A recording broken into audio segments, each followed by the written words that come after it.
baka ji ba.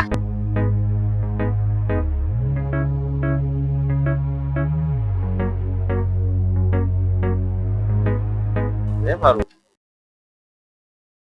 Dan Allah ina so ka nuna min hanyar da zan fita cikin wannan garin. Okay. Idan kika bi can, akwai wani layi yana na ya shiga. Kina bi zai kai ki har bayan gari. Dan Allah tun ɗazu nake yawo a cikin garin nan na rasa hanyar da zai fitar da ni wannan garin ko zaka iya raka ni? Okay, ba damuwa.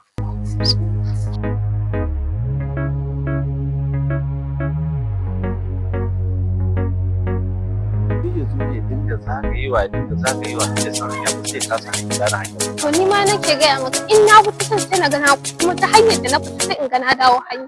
Na rasa gane kan garin kwata-kwata. To ki ga ma mu shiga nan layin mu shiga nan ba?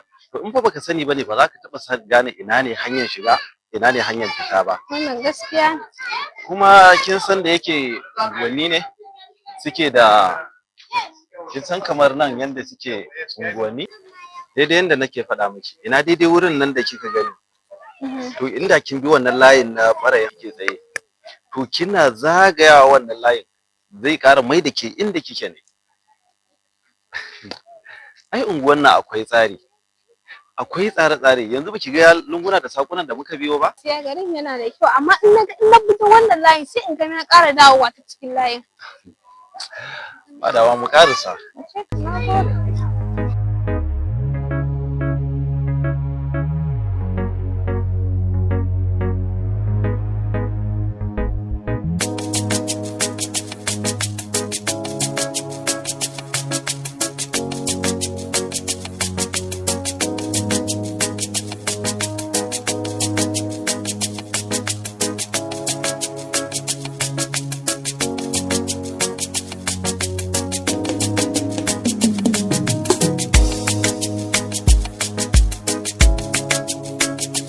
yanzu dai kin ga mun zo nan zan barki kina bin nan zai kai ki har inda zaki nagode Allah ya saka da alkhairi ubangiji Allah ya biya ka Allah ya kare ka da to amin amma ya da godiya haka ina so ki sani duk wanda ya taimaki wani domin Allah inda yayi dan Allah ne shi ma Allah zai taimake shi da gaske kai imani da hakan gaskiya ne tabbas duk wani musulmi in dai musulmin kirki ne ya san da wannan kuma yayi imani da haka